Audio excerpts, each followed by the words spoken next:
Hello guys, welcome और welcome back to my YouTube channel. Hope so all doing great guys. Welcome to my channel Anjali di vlogs and dance. और आप लोग कैसे हैं मुझे please comment करके बताइए। आप लोगों को मेरी वीडियो कैसी लग रही है प्लीज़ प्लीज़ प्लीज़ बताइए गाइस। पता है आप लोगों ने मेरी प्रीवियस वीडियो बेबी गर्ल के सिम्टम्स से बहुत सारा प्यार दिया और मुझे काफ़ी अच्छा लगा यार। मतलब वो वीडियो देखकर मुझे ये वीडियो शूट करने का बहुत मन किया, क्योंकि मैं ये वीडियो शूट करना मतलब थोड़ा सा अवॉइड कर रही थी। बट मैंने सोचा नहीं, मेरी ऑडियंस जब मुझे इतना प्यार दे रही है वीडियोज़ पे तो मुझे उनको सब कुछ बताना चाहिए मेरे रिलेटेड। और ये जो एक्सपीरियंस है ना, पता है ये बहुत कम लोग, आप लोग थंबनेल तो देख चुके होंगे, तो मैं आप लोग बताऊँ ये जो एक्सपीरियंस है ना, ये बताने के लिए हर कोई बहुत शर्माता है। इवन हर एक गर्ल या हर एक कि में एक हिचकिचाहट ज़रूर होती है कि यार ये चीज़ें शेयर की जाए कि नहीं की जाए, क्योंकि हमारी फैमिली भी ये चीज़ें देखती है। हमारा जो व्लॉग हो या कोई वीडियो हमारी फैमिली भी देखती है, इसलिए। बट मुझे ऐसा लगता है कि फैमिली को क्या पता नहीं है कि हम आफ्टर बर्थ ब्रेस्ट फीडिंग कराते हैं बच्चों को, या जितनी भी फैमिली या जो भी ये मेरी वीडियो देख रहे हैं, कि आपको क्या लगता है कि ब्रेस्ट फीडिंग कोई ब्रेस्ट फीडिंग बताने वाली बात नहीं हो सकती क्या? अरे क्यों नहीं हो सकती यार। जो हमारे जैसे मॉम होने वाली हैं उन्हें ये जानकारी होनी चाहिए, इन्हें पता होना चाहिए। क्योंकि यार मैंने पता है वो चीज़ें इग्नोर की थी, क्योंकि मैंने कभी ये सारी चीज़ें वीडियो देखी ही नहीं और मुझे पता ही नहीं चला। तो हमें सीखना पड़ा ये चीज़ें। तो मैं चाहती हूँ ना कि आप लोग पहले से ही इस चीज़ से प्रिपेयर हो जाओ, पहले से ही मेंटली प्रिपेयर हो जाओ इस चीज़ के लिए। तो गाइस पता है ये काफ़ी अच्छी चीज़ है। पता नहीं लोग क्यों इसको मतलब नहीं बताते हैं, आई डोंट नो। बट मैंने सोचा मैं तो मेरा एक्सपीरियंस ज़रूर आप लोग के साथ शेयर करूँगी। और है ना, ज़्यादा टाइम नहीं लूँगी आप लोगों के साथ, क्योंकि ना आप भी नित्या सो रही है और नित्या मतलब काफ़ी क्रैंकी हो गई है कल से। पता नहीं क्यों अचानक से उसको बहुत चिड़चिड़ापन हो चुका है। और क्योंकि ना पता है वो प्रॉपर सो नहीं रही है, और वो सोती नहीं है ना, तो इसलिए वो बहुत चिड़चिड़ करती है, बहुत ही ज़्यादा क्रैंकी हो जाती है। और पता है मैंने कैसे तो करके एसी वगैरह ऑन करके उसे सुलाया है। और मैंने सोचा चलिए फटाफट ये वीडियो शूट कर लो आप लोगों के लिए, क्योंकि पता है टाइम ही नहीं मिलता है यार सारी वीडियो शूट करने के लिए। आप लोगों को पता है मैं कितने दिन से ब्लॉग भी शूट नहीं कर पा रही हूँ, क्योंकि रोज़ कुछ ना कुछ वीडियोज़ चल ही रहे हैं मेरे। तो ये वीडियो भी काफ़ी इंपॉर्टेंट थी, मुझे आप लोगों को बताना था मेरा एक्सपीरियंस। और कुछ भी जो भी मतलब मैंने मतलब जो चीज़ मैंने प्रैक्टिस की है लैचिंग के लिए वगैरह, वो सारी चीज़ें मुझे आप लोगों के साथ शेयर करनी थी गाइज। तो ज़्यादा टाइम नहीं लेते होते, वीडियो को स्टार्ट करते हैं। Let's get started.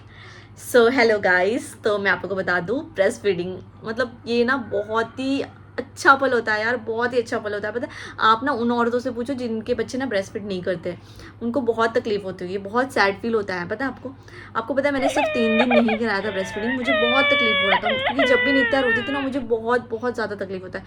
तो पता है उस टाइम पे ना बहुत ज़्यादा तकलीफ था जब मेरा सी सेक्शन हुआ था। तो सी सेक्शन के बाद तुरंत ही मुझे ब्रेस्ट फीडिंग के लिए नहीं बोला गया था। मुझे 3 डेज़ बाद, 3 डेज़ नहीं 2 डेज़ बाद, सॉरी हाँ, 2 डेज़ बाद मुझे बोला गया कि ब्रेस्ट फीड कराना है आपको। तो उसके लिए आप प्रिपेयर हो जाओ, क्योंकि 2 दिन तो भाई हम हालत में ही नहीं थे। फर्स्ट डे तो मतलब पूरी बेहोशी की ही हालत थी, क्योंकि मेरा जो डिलीवरी हुआ था वो कुछ इवनिंग में हुआ था। तो इवनिंग के बाद तो फिर पता है नाइट में मैं पूरे टाइम मतलब वो पेन था और वही बेहोश थी और सब कुछ चीज़ें थी। तो मतलब उस टाइम पे कुछ बोला ही नहीं। सेकंड डे भी उन्होंने मतलब रेस्ट करने के लिए ही बोला। उन्होंने थर्ड डे बोल दिया था कि आपको मॉर्निंग से ही ब्रेस्ट फीड कराना है अपने बेबी को, और आपको बाहर का दूध अवॉइड करना है। तो मैं आप लोगों को सबसे पहले बता देती हूँ, जो हम ब्रेस्ट फीड कराते हैं ना, उससे जो दूध होता है ना, वो दूध से बच्चों को बहुत ज़्यादा पोषण मिलता है। आपको पता है कोई दवाइयों की भी ज़रूरत नहीं पड़ती है। मैं आपको बता रही हूँ कि वो जब भी नित्या को वैक्सीन लगता है ना, मैं उस टाइम बहुत ज़्यादा उसे फीड कराती हूँ। जब मैं उसे फीड कराती हूँ ना, तो वो बहुत ज़्यादा हैप्पी हो जाती है और उसको ना बहुत जल्दी वो रिकवर होने लगती है। और ये चीज़ें ना मतलब मुझे नहीं पता किसी और माँ के साथ ये चीज़ें हैं या नहीं है, बट मेरे साथ तो है ये चीज़ें।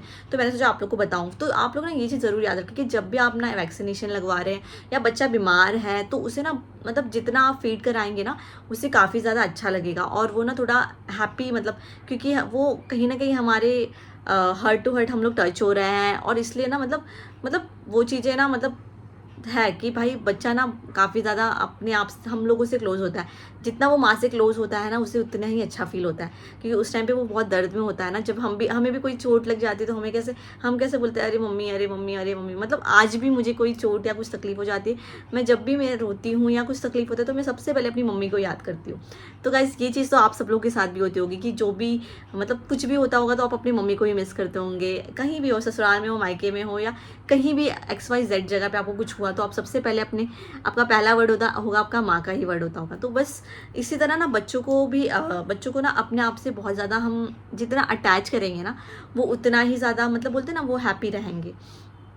तो ये फर्स्ट थिंग आप लोग हमेशा याद रखें कि ब्रेस्ट फीडिंग करने का बहुत फ़ायदे होते हैं, बहुत ज़्यादा फ़ायदे होते हैं। ये एक फ़ायदा तो मतलब ज़रूर ही है।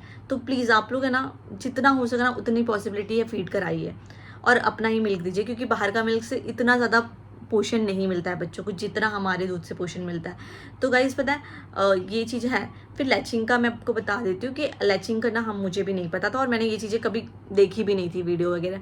ये मुझे तो लगा ये सब चीज़ें नॉर्मल है यार, जब होगा बच्चा तब देखा जाएगा, ऐसे वगैरह सोचा मैंने। बट पता है इतनी ईजी नहीं है जितना हम सोचते हैं। तो जब थर्ड डे हुआ तो डॉक्टर ने बोला कि आपको फीड कराना है। और तब पता है आपको डॉक्टर, अगर आप पूछेंगे तो आपको डॉक्टर भी गाइड करते हैं, या तो डॉक्टर की असिस्टेंट गाइड करती है, या तो फिर वहाँ पे जो मौसी वगैरह होती है वो गाइड करती है। मैं आप लोगों को बता दूँ, मुझे डॉक्टर ने बताया था कि आपको अभी डॉक्टर चेक कर देते हैं, पहले ही आपको इंटरनल चेक कर ले देंगे, फिर वो बता देंगे आपको फीड कराना है या नहीं कराना है। तो फीड कराने के लिए आई एम रेडी। तो जब मैं रेडी हो गई तो फिर मुझे आता ही नहीं था, मतलब मुझे जम ही नहीं रहा था, बिल्कुल भी जम नहीं रहा था। मैं ना मम्मी को बोल रही थी कि यार आप उसे बाहर का ही दूध पिलाओ, मतलब मेरी सासू माँ को बोल रही थी कि आप बाहर का दूध पिलाओ क्योंकि मुझे नहीं जम रहा है। तो पता है वहाँ पे एक मौसी थी, और शी सो स्ट्रिक्ट, मतलब वो एक, मतलब वो भी एक माँ है ना, तो वो शायद उनकी ना 4 बेटियाँ हैं, तो वो बोली कि ऐसे कैसे, ऐसे मत करो, आप अपने बच्चों को आप खुद ये कर रहे हो, मतलब कमज़ोर कर रहे हो। तो मैंने बोला मुझे नहीं जम रहा है, तो उन्होंने मुझे लैचिंग करना सिखाया और उन्होंने बताया कि कैसे लैच करते हैं। तो गाइस बहुत इजी होता है अगर हम लोग सीखेंगे तो। और आपको पता है टच वुड की, मतलब नित्या ने मुझे बहुत ज़्यादा, बोलते हैं ना, बहुत ही ज़्यादा मतलब बहुत ही ज़्यादा उसने ना मुझे ये किया, मतलब वो तुरंत ही जल्दी से इलाज करना सीख गई। मुझे उसे सिखाने की ज़रूरत नहीं पड़ी, मुझे इतनी ज़्यादा और माओ जैसे परेशानी नहीं हुई। मुझे वो सारी चीज़ें जो लोग लेते हैं ना, वो क्या बोलते हैं उसे, पंप वगैरह, ये सब चीज़ें, मुझे वो सब चीज़ें लेने की ज़रूरत ही नहीं पड़ी। तो मतलब ये चीज़ें बहुत अच्छी थी कि नित्या ने भी बहुत ज़्यादा मेरा साथ दिया उस टाइम पे। और मतलब टचवुड, क्योंकि बहुत सारे बच्चे में मैंने बहुत लोगों का सुना है कि फ़र्स्ट प्रेगनेंसी या फर्स्ट बेबी में बहुत सारी प्रॉब्लम होती है बच्चों को ऐसे करने में। बट स्टिल नित्या बहुत ही ज़्यादा ब्रेव है इस चीज़ों में, मतलब वो बहुत सारी चीज़ों में ब्रेव है, मैं आप लोगों को बताऊंगी। क्योंकि जैसे उसका फर्स्ट वैक्सीनेशन में उसका 4 इंजेक्शंस लगे थे, बट शी रिकवर फास्ट, और वो मतलब बहुत जल्दी रिकवर हुई थी, और बहुत ही मतलब जल्दी उसने खेलना कूदना स्टार्ट कर दिया था। तो टचवुड की ये सारी चीज़ें अच्छी है उसके साथ। तो शिवा मतलब वो बहुत स्ट्रॉन्ग भी है, बहुत ब्रेव भी है। तो बस मेरी तरह ऑफ कोर्स माँ की तरह ही ब्रेव और स्ट्रॉन्ग होते हैं बच्चे, माँ या डैडी की तरह ही होते हैं, माँ पापा के जैसे ही होते हैं। तो मुझे लगता है कि हाँ भाई वो ब्रेव है थोड़ी, और स्ट्रॉन्ग भी है। तो गाइस ये सारी चीज़ें ना, लैचिंग करना आपको कोई ना कोई सिखाता है, या तो डॉक्टर या तो असिस्टेंट। तो आप ना बेफिक्र होकर ये मत सोचिए कि यार वो उन्हें क्या लगेगा। आप एक बार नहीं आना 10 बार पूछिए। और मैंने पूछा था, इसलिए मैंने और नित्या को बहुत जल्दी लैचिंग करना सिखा दिया, और नित्या ने बहुत जल्दी मतलब सीख भी लिया। उसे मतलब सिखाने की ज़रूरत ही नहीं पड़ी, मुझे सीखने की ज़रूरत पड़ी थी, नित्या को सिखाने की ज़रूरत नहीं पड़ी थी।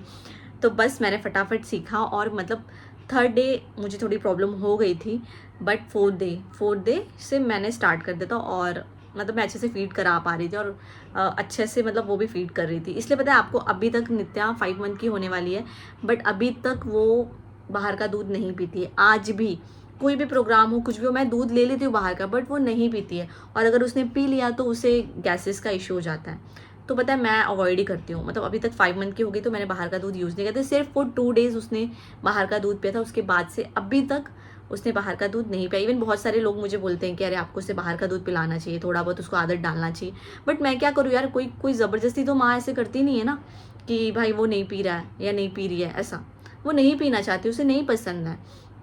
और मैं आपको बता दूँ, वो जो सारे जो कैल्शियम विटामिन की दवाई दिए थे डॉक्टर ने, वो 1-2 महीना मैं भूल चुकी थी, स्किप कर दिया था।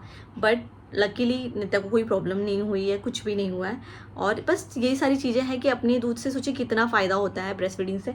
तो प्लीज़ गाइज जितना हो सके ना उतना ब्रेस्ट फीड कराइए अपने बच्चों को। हाँ मुझे पता है, मैं आपको बताती हूँ, बहुत सारा हर्ट भी होता है, कि कभी कभी बहुत ज़्यादा तकलीफ होती है, बहुत पेनफुल होता है, और होगा यार, क्योंकि ये सारी चीज़ें नेचुरल है यार, मतलब ये सब चीज़ें होनी ही होनी है। क्योंकि मैं उसे लेने चली गई थी। तो गाइज़ मैं ज़्यादा टाइम नहीं लूँगी, अब नित्या उठ गई है, मुझे उसे फीड कराना होगा, क्योंकि जब अगर उसे फीड नहीं कराऊंगी ना तो वो बहुत ज़्यादा रोती है, फिर से रोने लगेगी। तो मतलब बच्चों को ना टाइम टू टाइम फीड कराइए। और जब बच्चे न्यू बॉर्न होते हैं ना, तो उन्हें आपको डॉक्टर भी बताते हैं कि हर 3 घंटे के अंदर उन्हें पिलाना होता है दूध। तो मैंने बहुत सारी चीज़ें फॉलो की। मैं मतलब रात को सोती भी थी ना, मतलब सोती क्या थी, क्योंकि रात को ये सोती नहीं थी, अभी तक ये रात को सोती नहीं है ढंग से।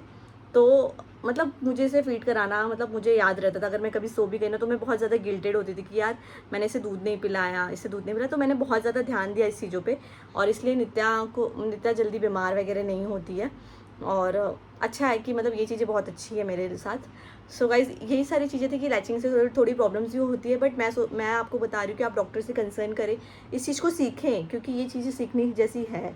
ऐसा नहीं है कि ये चीज़ें सीखने जैसी नहीं होती। लोग जो बोलते हैं ना कि अरे हम पहले की भी तो लोग माँ थी, उनको क्या सिखाना पड़ा था, यार सबके चीज़ें अलग होती है ना। तो मुझे लगता है कि आपको ये चीज़ें सीखनी चाहिए, ठीक है। तो बस इतनी सारी चीज़ें थी। और देखिए नित्या उड़ गई है, तो मैं आप लोग के साथ ज़्यादा बातें नहीं कर पाऊँगी। अगर आपको कुछ भी क्वेश्चन होगा ना इसके रिलेटेड, तो आप लोग प्लीज़ कमेंट कीजिएगा, मैं इसके लिए वीडियो लाऊंगी, क्योंकि अभी ज़्यादा ये सारी थोड़ी बहुत जानकारी जो थी मेरे पास मैंने आप लोगों को दी है। और मैं आपको बता दे रही हूँ कि फीड बहुत ही बेस्ट चीज़ है और करानी चाहिए बच्चों को। और जितना हो सके उतना बच्चों को फीड कराइए, जितने मतलब 6 मंथ 1 ईयर जितना भी हो सके। अगर आप जॉब भी जाते हैं 6 मंथ के बाद, तो भी आप आने के बाद बच्चों को 2-3 बार फीड कराइए यार, मतलब बच्चों को दूध की ज़रूरत होती है, मुझे ऐसा लगता है ना। तो गाइज़ बस आज की वीडियो इतनी ही थी, मिलूंगी नेक्स्ट वीडियो में, तब तक के लिए बाय गाइज़।